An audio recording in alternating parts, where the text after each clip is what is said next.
Boa noite. Hoje nós temos algo especial acontecendo.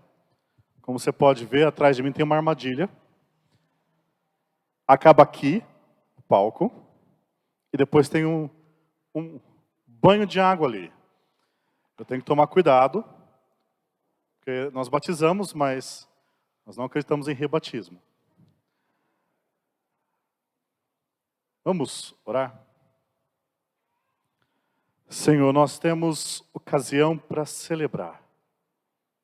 Obrigado, Jesus. Abençoa a palavra, que ela seja despertar para aqueles que não te conhecem pessoalmente e revigorar para aqueles que já te conhecem. Encoraja-nos, conforme temos os meios da graça, da palavra e do batismo sendo ministrados nesta noite. Oramos em Cristo Jesus. Amém e amém.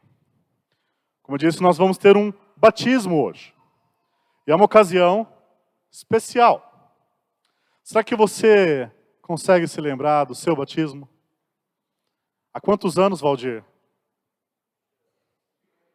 54 anos atrás. E o Ian, daqui a pouco.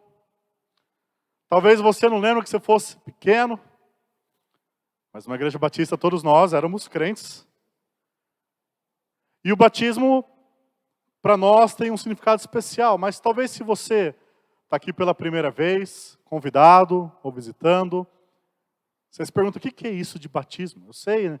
Eu já vi alguns rituais, eu já vi alguns memes na internet de uns padres ortodoxos batizando o bebê 3 vezes assim. Não sei se vocês já viram isso, é um pouco assustador. Mas o que é isso? O que significa esse batismo? E como ele nos ajuda na nossa caminhada cristã?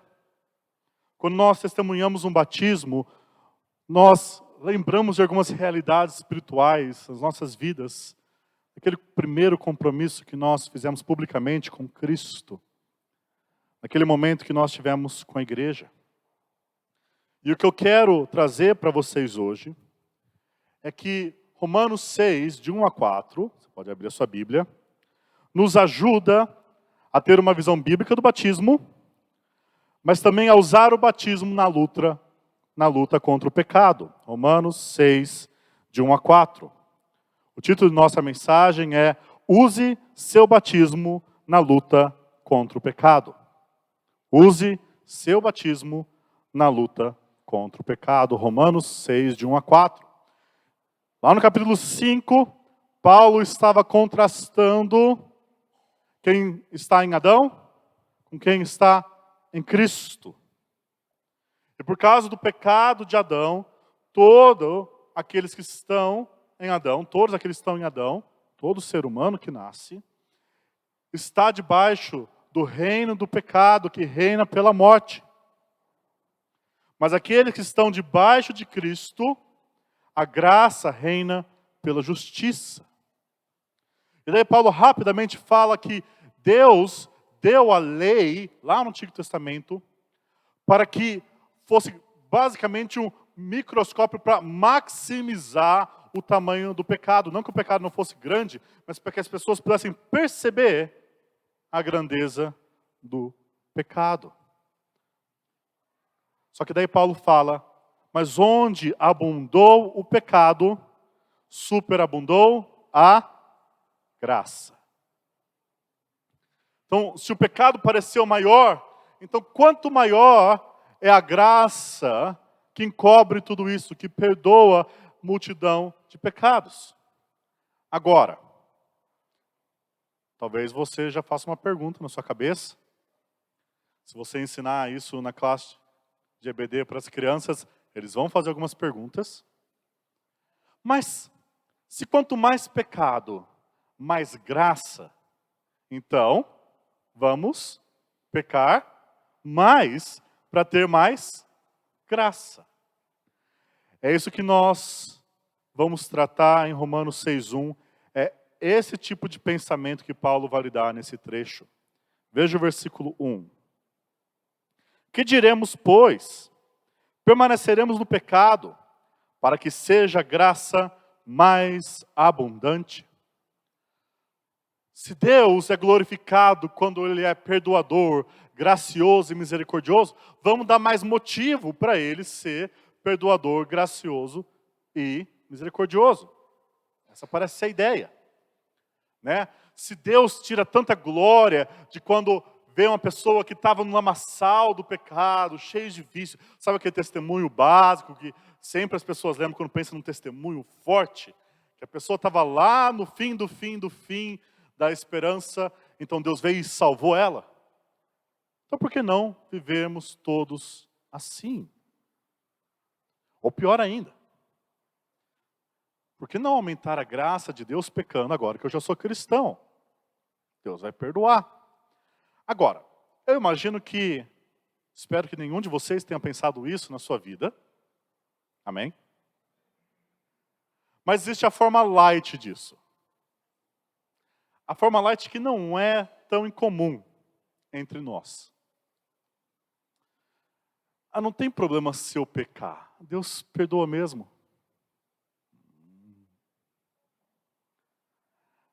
E se você vê, a maioria dos brasileiros parecem entender que é quase o trabalho de Deus é ser misericordioso. Então, Deus tem que me perdoar.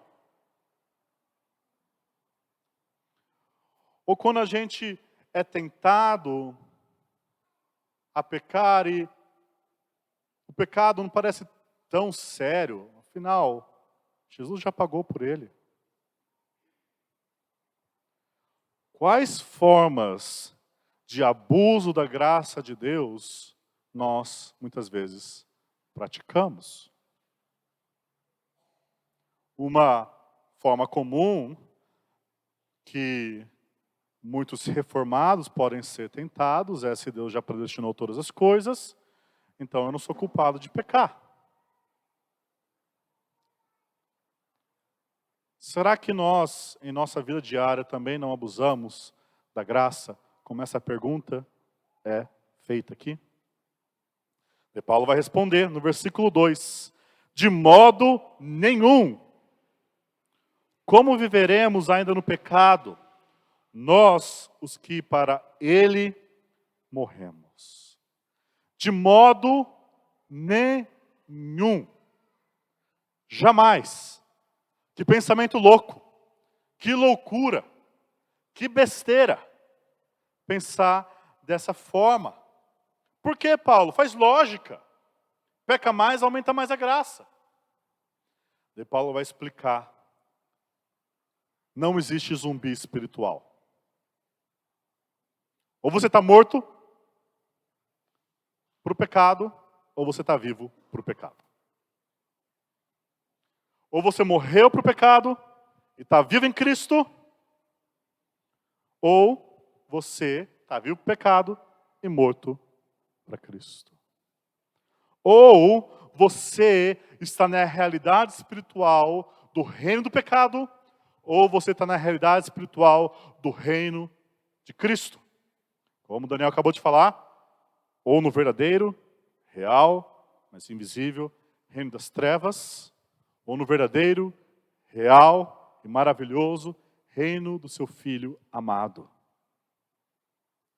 E o que Paulo fala é que na conversão há uma transferência de reino. Nós antes estávamos no reino do pecado, em escravidão ao pecado, realizando a vontade do pecado. Nós estávamos debaixo da condenação do pecado em culpa, nós estávamos mortos para Cristo, mas debaixo do domínio do pecado em corrupção. Paulo usa assim a linguagem mortos em delito e em pecado, com a ideia de que a pessoa está morta espiritualmente para Deus, mas bem vivo para o pecado. E Paulo fala, se essa era a realidade antes da conversão, após a conversão, como nós viveremos ainda no pecado? Como nós que fomos transportados do reino do pecado para o reino de Jesus, do reino das trevas para o reino da luz, vamos viver ainda em pecado, ou seja, vamos nos sujeitar ao senhorio, à escravidão do pecado e suas tentações. Paulo explica um pouco mais sobre isso no versículo 12, aí do capítulo 6 mesmo. Não reine, portanto, o pecado em vosso corpo mortal. O que é então? Nós vivemos em pecado, o pecado reinar em nosso corpo mortal, nosso corpo impactado pelo pecado. De maneira que obedeçais às suas paixões, paixões do pecado, do corpo caído. Nem ofereçais cada um os membros do seu corpo a pecado, como instrumentos de iniquidade, mas oferecei-vos a Deus como ressurretos dentre os mortos, e vossos membros a Deus como instrumentos de justiça. Existe uma realidade espiritual que se antes nós nos entregávamos para fazer o pecado, agora aqueles que estão em Cristo se entregam para fazer a justiça, porque a graça reinou pela justiça. A justiça de Cristo por nós e a justiça de Cristo em nós, fazendo-nos almejar pela santificação. Então, como acontece isso? Como que nós saímos do império do pecado para a liberdade da vida sem os grilhões do pecado? É aqui que Paulo vai nos explicar no versículo 3 e no versículo 4. Ou porventura ignorais que todos nós que fomos batizados em Cristo Jesus, fomos batizados na sua morte.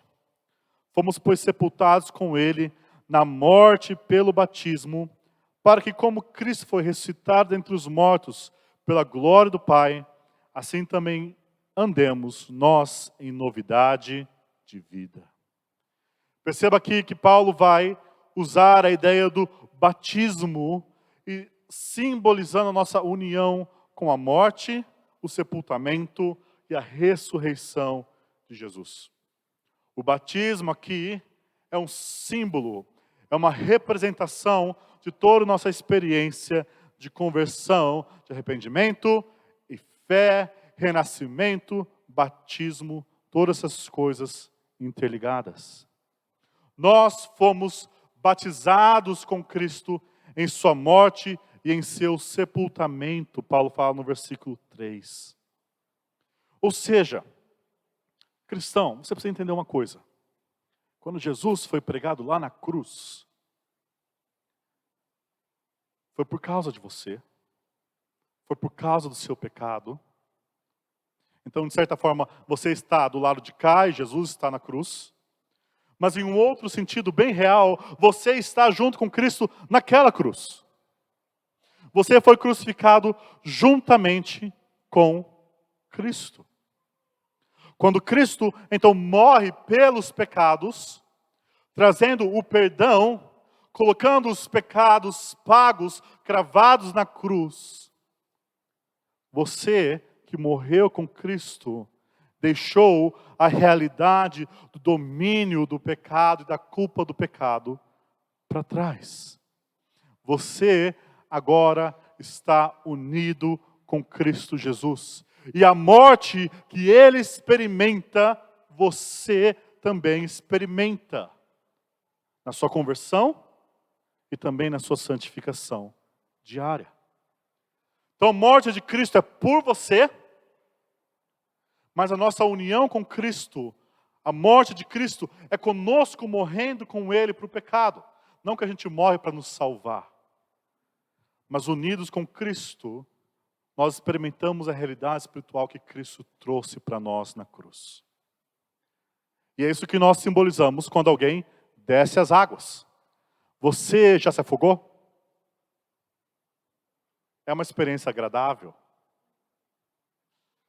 Já tentou buscar ar depois de um tempo sem ar? Não vão ficar tanto tempo com o Ian lá embaixo. Mas a ideia do batismo é isso. Você está sendo submergido à força violenta debaixo de uma água que se você ficar lá você vai morrer. E o batismo então, quando a gente desce a água, essa inundação que vem sobre nós simbolizando essa morte. Uma morte espiritual e real. A nossa vida anterior, nós não mais estamos no pecado. Mas pela graça de Deus, Cristo não permaneceu na sepultura, Ao terceiro dia, Cristo ressuscita. E assim também o Ian não vai ficar lá debaixo da água por muito tempo, mas vai ser levantado para viver em novidade de vida. Jesus, amados, quando ele foi ressurreto, Paulo diz aqui no nosso texto que ele foi ressurreto pela glória do Pai. Se você voltar ao Êxodo, muitas das vezes que Deus realiza salvação poderosa, glória é colocado nos termos. Salvação gloriosa, com braço forte, com poder magnífico. Sabe quando o povo atravessa o rio, é aquela salvação poderosa, rio não, o mar, aquela salvação poderosa é vista. Na ressurreição de Cristo, tem algo similar e muito superior. Porque todos os que atravessaram o mar morreram. Esse Cristo venceu a morte.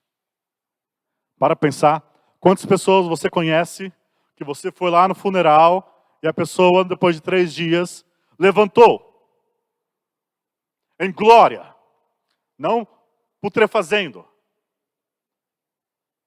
Levantou em corpo glorificado, sem mais nenhum domínio do pecado, seja sobre tentação ou seja sobre corrupção do corpo. Na ressurreição de Cristo, a glória do Pai é revelada. E daí Paulo fala, assim também andemos nós em novidade de vida, assim também é feito com você, cristão. Sim, de certa forma, nós ainda parece que estamos atravessando a água e estamos esperando aquele dia que o Senhor Jesus virá e nos puxará para cima em corpos glorificados. Mas em outra realidade do já ainda não, nós estamos agora vivendo novidade de vida. Você já não era o que você era antes. Nós, pela fé, experimentamos parcialmente as glórias do porvir. Nós experimentamos, amados, nessa união com Cristo. Nós somos capacitados a viver a própria vida ressurreta dele em nós. Nós somos nova criação. Nós vivemos em novidade de vida, nós fomos justificados. Nós não mais estamos sobre a culpa do pecado, mas os pecados foram lavados pelas águas do batismo, que ele simboliza, mas que é aquilo que Cristo fez. Lutero diz, no batismo o pecado é afogado e surge a justificação. O nosso batismo é simbolizado, quando iam descer lá, que os pecados ficaram lá embaixo. Que os pecados foram cancelados na cruz de Cristo. Quando você lembra do seu pecado lá, quando você desceu as águas, ficaram lá os seus pecados. Todos pagos. E daí você sobe para ser renovado, para pelo poder do Espírito viver a vida do Cristo glorioso em você hoje, pelo poder do Espírito Santo, podendo vencer o pecado, não mais escravo do pecado. É isso que o batismo simboliza para nós, essa gloriosa realidade que nós experimentamos. E se você ainda não foi batizado, se você ainda não crê em Cristo como seu Salvador pessoal, seu Senhor, essa realidade do batismo pode ser sua. Se você primeiro admitir que você é escravo do pecado. Mas de fato a gente normalmente não pensa assim. Que nós somos escravos do pecado sem Cristo. O desafio é, fica 1 mês sem você fofocar. 1 mês sem mentir. Fica 1 mês sem você pensar mal do próximo. Fica sequer um dia inteiro amando a Deus com toda a sua força, todo o seu entendimento, toda a sua fé. Nós não conseguimos. Porque somos escravos do pecado. E o pecado paga a escravidão. Sabe quanto o pecado paga aqueles que são seus escravos? Um salário grande. Bem grande o salário do pecado. É a morte. Mas aqueles que se arrependem dessa realidade, que é contra o Senhor, contra Deus, e creem em Jesus, podem passar da morte espiritual para a vida espiritual e esperar quando Cristo virá nos trazer vida eterna. Se você quer saber mais sobre isso, você pode conversar comigo ou qualquer um dos pastores ao final do culto. Mas se você já crê, já foi batizado, eu quero desafiar você a usar o seu batismo na sua luta pela santificação. Sabe quando Satanás vem trazer culpa à sua consciência? Sabe quando sua consciência se enche de culpa, de eu não sou digno do perdão de Deus? Você já passou isso? Ouça as palavras de Lutero, que usava o batismo dele como uma forma de lutar contra Satanás. Por isso, devemos apegar-nos resoluta e ousadamente ao batismo e contrapô-lo a todo pecado e terror da consciência, dizendo humildemente: sei muito bem que não tenho nenhuma obra pura, porém fui batizado. E através do batismo, Deus, que não pode mentir, fez uma aliança comigo, para não me imputar meu pecado, mas para matá-lo e eliminá-lo. No batismo, nesse símbolo do batismo, Deus nos faz uma promessa, amados. Por isso você precisa se apegar ao seu batismo. Lembrar que o batismo te lembra de uma promessa que Deus te fez, que em Cristo os seus pecados foram todos perdoados. Não um, não dois, mas todos. E quando a culpa vem, quando o medo de será que eu realmente sou salvo vem, quando o desespero vem, lembre do seu batismo e lembre da promessa de Deus. Ele me prometeu lavar de todos os pecados. O sangue de Cristo já me lavou. E também use o batismo na sua luta contra a tentação do pecado, hoje. Porque uma das formas que o pecado quer derrubar a sua defesa é dizendo para você, você não consegue. Você não consegue superar aquele pecado. E o pecado está certo. Você não consegue. Mas aí se lembra do seu batismo e fala, eu sei, mas a novidade de vida que eu vivo não é na minha força, mas naquele que ressuscitou. E se Cristo está gloriosamente no trono, a vida dele flui em mim pelo Espírito e eu posso vencer o pecado. Não pela minha força, mas pelos méritos de Cristo Jesus. Quando o pecado tentar você, lembra para ele que você saiu das águas para viver em novidade de vida. Então olha para o seu batismo, lembre-se do seu batismo, olhe para o batismo que vai acontecer hoje e tenha a fé aumentada e fortalecida. Lembre-se da promessa que Deus fez, que é simbolizada no seu batismo, de que Ele ia purificar você de todos os seus pecados e te dar um novo coração no qual Ele escreveria as suas leis. Amados, e se isso é verdade, nós precisamos lutar contra o pecado. Não sejamos Joãos e Marias que ficaram presos na casa da bruxa comendo doce e depois foram libertos, porque eles iam virar sopado, foram libertos e levados para o reino da boa refeição, o reino da ceia do Messias, tendo todas as bênçãos celestiais em Cristo Jesus para se alimentar no seu coração, e daí ficar pensando, mas aquele chocolate hidrogenado de guarda-chuva era maravilhoso. Amados, nós fomos batizados. Tem uma frase anônima que é baseada no que Lutero dizia, que diz: pensei que o velho homem tinha morrido nas águas do batismo, mas descobri que o infeliz sabe nadar. Agora tenho que matá-lo todos os dias. Use o seu batismo para lutar contra o pecado. Vamos orar?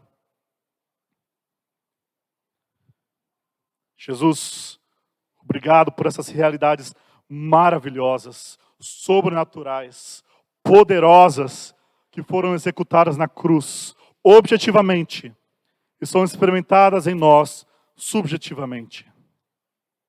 Que possamos ter a nossa fé fortalecida pela sua graça. Em Cristo Jesus nós oramos. Amém.